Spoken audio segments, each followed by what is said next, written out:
The clock read 11:42 a.m. on a Tuesday. I was in my office on the 90th floor of the Sterling Spire, the skyscraper I had designed, built, and now owned. The air up here was always perfect, filtered, and smelled faintly of ozone and expensive espresso. My tablet chimed with a security notification. It wasn't from the building's main grid but from the high-end boutique located in the lobby, a tenant I had personally vetted. I accessed the live feed. The camera angle was crisp. There was my mother-in-law, Cynthia, standing at the counter. She was holding my black card, the one with the $60,000 limit. Next to her was a girl I recognized from Brandon's work dinners, Chloe. Chloe was pointing at a pair of red-bottomed heels that cost more than my first car. Cynthia laughed, patting Chloe's arm. The audio feed was clear enough to catch every word. "Don't worry about Alexis," Cynthia said, her voice dripping with amusement. "She's just the property manager. My son runs this building. He lets her play with the paperwork to make her feel important." I didn't blink. I didn't cry. I simply picked up my tablet. My finger hovered over the Suspend All Access button for a fraction of a second, just long enough to appreciate the irony. Then I tapped it. "Drop a comment and let me know where you're listening from and what time it is for you right now. I'd love to know who's part of our community." Protocol Zero wasn't a tantrum. It was a structural demolition. I didn't throw the tablet or scream at the glass walls. I simply opened the master control app for the Sterling Spire, a piece of software I had coded myself during the building's construction phase. It gave me God mode access to everything from the HVAC systems to the financial servers. My fingers moved with the muscle memory of a pianist. First, the liquidity. I accessed the joint accounts. I didn't just freeze them. I initiated a security lockdown protocol reserved for severe data breaches. The system instantly flagged every card bearing the Hayes name as compromised. Down in the lobby, the terminal in Cynthia's hand would be flashing a hard decline. I imagined the exact shade of red her face was turning, contrasting clashingly with the $60,000 limit she thought she possessed. Next, the transport. I pulled up the building's valet log.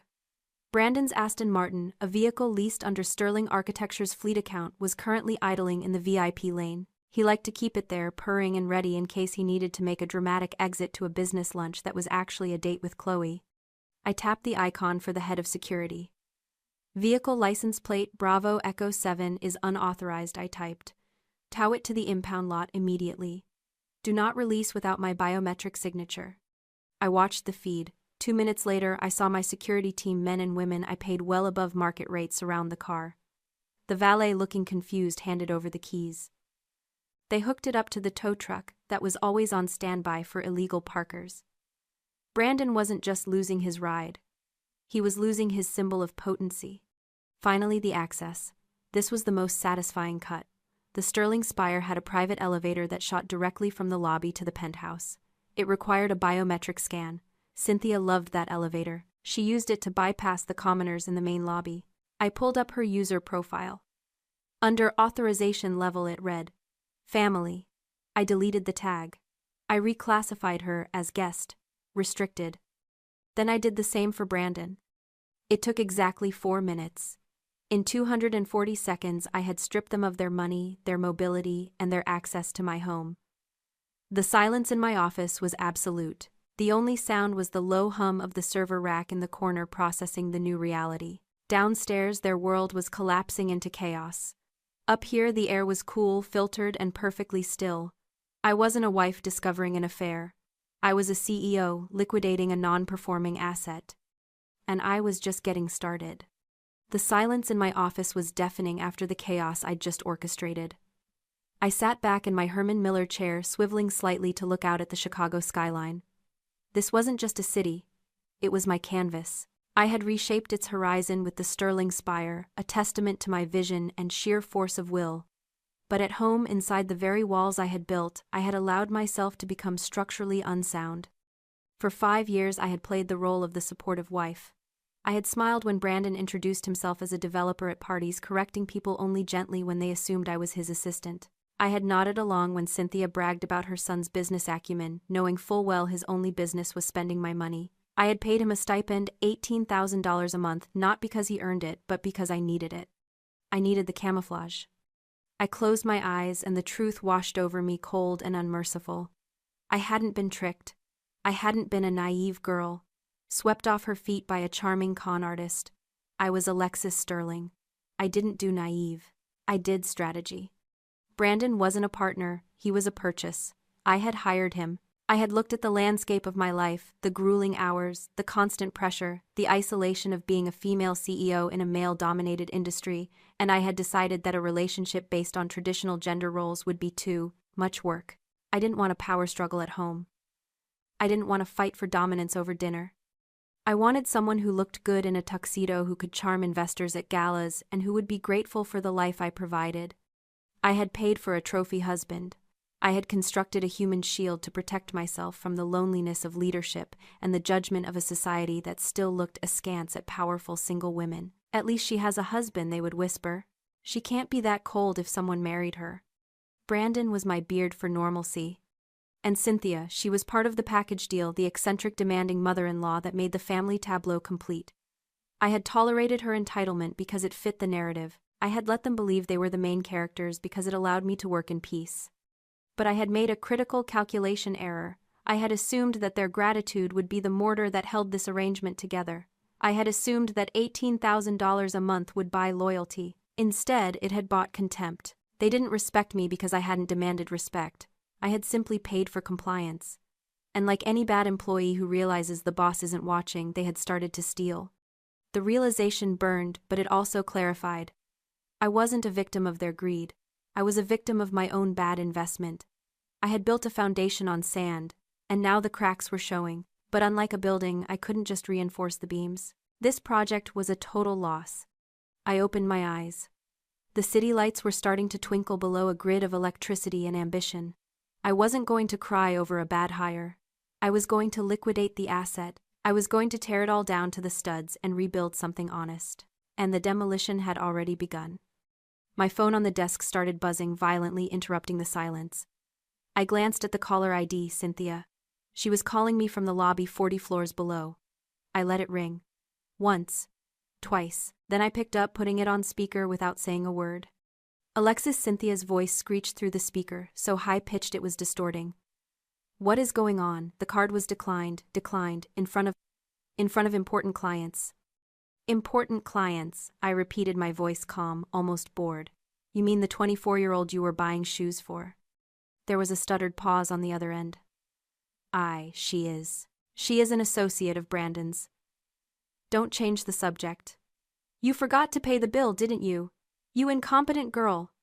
Do you have any idea how embarrassing this is for the family? I didn't forget anything, Cynthia, I said, leaning back in my chair. I canceled the card. You what? Before she could launch into another tirade, another notification pinged on my laptop. It was a text from Brandon. What the fuck, Lexi? My car just got towed from the valet. They said you authorized it.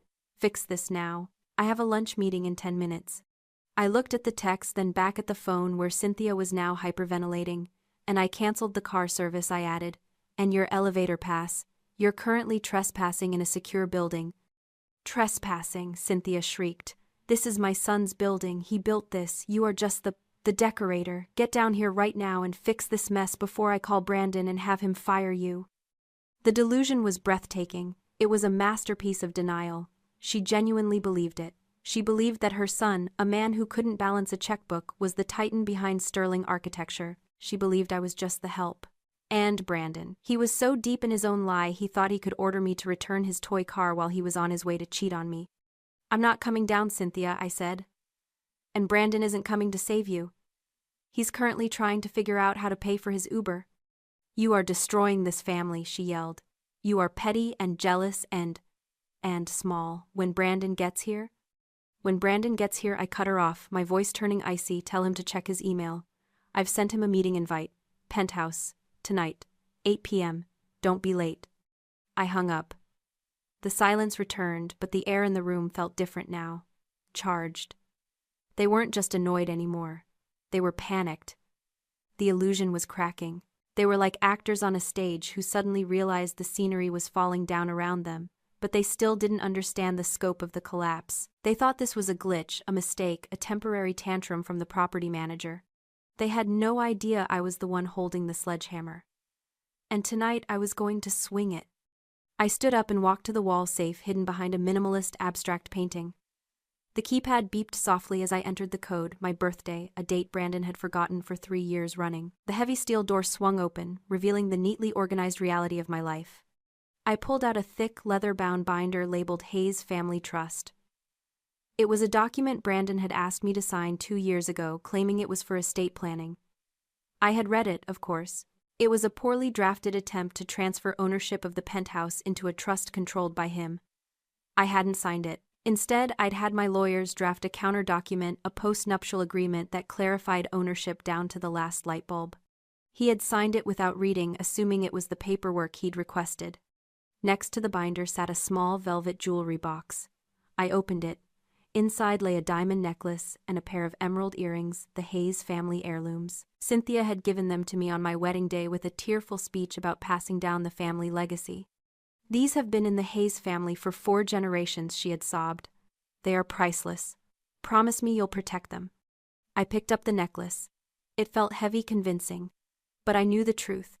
5 years ago, right before the wedding, I had hired a private investigator to look into the Hayes family finances. I found out they were destitute. Their old money had evaporated in bad investments decades ago. Cynthia had pawned the real heirlooms in the 90s to pay for a country club membership she couldn't afford. When I found out, I didn't expose them. I wanted to protect Brandon's pride. So, I had quietly bought high-end replicas, costume jewelry made with cubic zirconia and lab-created emeralds, and arranged for them to reappear in a safety deposit box Cynthia had forgotten about. I let her believe she had found them. I let her have her moment. And now she was threatening to sell them. I went back to my desk and pulled up the security feed again. I rewound the footage to 10 minutes before the card was declined. The audio was crystal clear. Cynthia and Chloe were sitting on a velvet bench in the boutique heads close together. "As soon as Alexis is out," Cynthia whispered, her eyes gleaming with malice, "we'll move you into the penthouse. It needs a woman's touch. Alexis has it looking like a sterile hospital. You can redecorate. We'll sell some of the heirlooms if we need quick cash for the lawyers to push her out. Those emeralds alone should bring 50,000. I watched Chloe nod, her eyes wide with greed. "Brandon says the building is worth millions. We'll be set for life." I closed the laptop. The sunk cost fallacy, the idea that you continue a behavior or endeavor as a result of previously invested resources. Cynthia wasn't protecting her son. She was protecting her investment. She had spent her life crafting the myth of the Hayes dynasty. Admitting that her son was a failure, that their wealth was an illusion funded by the daughter-in-law she despised, would be a psychological death. She would rather bankrupt herself fighting for a lie than live for 1 second in the truth. She believed the heirlooms were her safety net. She believed they were her ticket to a legal war chest. I put the jewelry box into my purse. I added the binder. Then I added a thumb drive containing the security footage and the audio recording. I had the truth, the receipts, and the leverage. It was time to go home. The elevator ride to the penthouse was silent, a stark contrast to the storm raging inside my head. The doors slid open to reveal the familiar, expansive living room, its floor-to-ceiling windows framing the city I loved. Brandon and Cynthia were already there, seated on the white leather sofa like a tribunal. Brandon had managed to retrieve his car, or perhaps he'd taken a cab. Either way, he looked disheveled, his tie loosened, a sheen of sweat on his forehead. Cynthia was pacing, clutching a glass of wine that I recognized as a vintage I'd been saving for a special occasion. "You're here," Brandon said, standing up. He tried to muster an air of authority, but it cracked around the edges. "We need to talk, Lexi. This behavior, it's erratic. It's concerning. Freezing the accounts, locking my mother out, you're acting like a crazy person." "Sit down, Brandon," I said, my voice low and steady. I didn't shout. I didn't need to. I walked past them to the dining table and placed the black folder in the center. "Both of you." Cynthia stopped pacing. She looked at the folder, then at me, her eyes narrowing. "Is this an apology? Because if you think a few papers are going to make up for the humiliation I suffered today." "Sit," I repeated. This time, it wasn't a suggestion. It was a command. Reluctantly, they sat. I remained standing. The power dynamic in the room shifted, palpable as a change in air pressure. "I'm not here to apologize," I began. "I'm here to clarify the terms of your residency in the Sterling Spire." I opened the folder. First, I pulled out the thumb drive and plugged it into the smart system control panel on the wall. The room's massive screen flickered to life. The audio filled the space, Cynthia's voice sharp and conspiratorial, followed by Chloe's eager agreement. We'll move you into the penthouse. Alexis has it looking like a sterile hospital. Those emeralds alone should bring 50,000. Brandon's face went white. Cynthia gasped, her hand flying to her mouth. That is taken out of context, she sputtered. I was joking, it was just banter.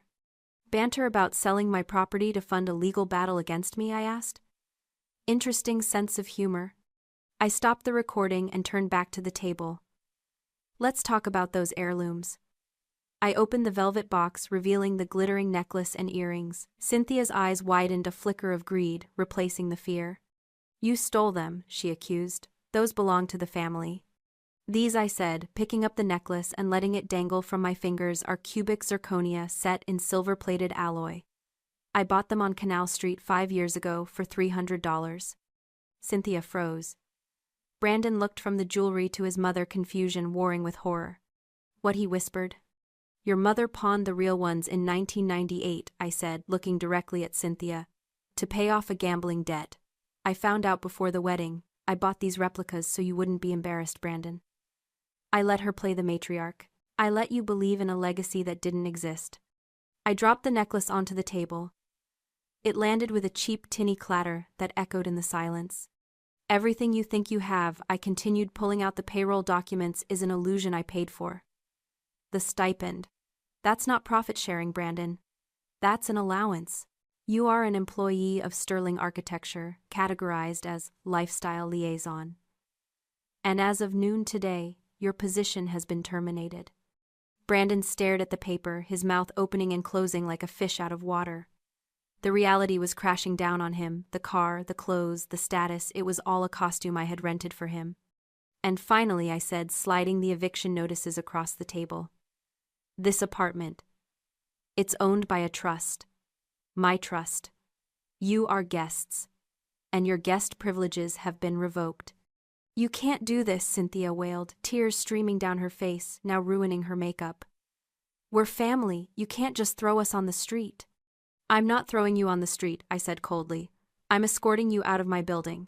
Security is on the way up. You have 10 minutes to pack your personal effects. Anything you leave behind will be donated. The elevator chimed. 2 of my security guards stepped out, their faces impassive. Brandon looked at them, then at me. The arrogance was gone. The entitlement was gone.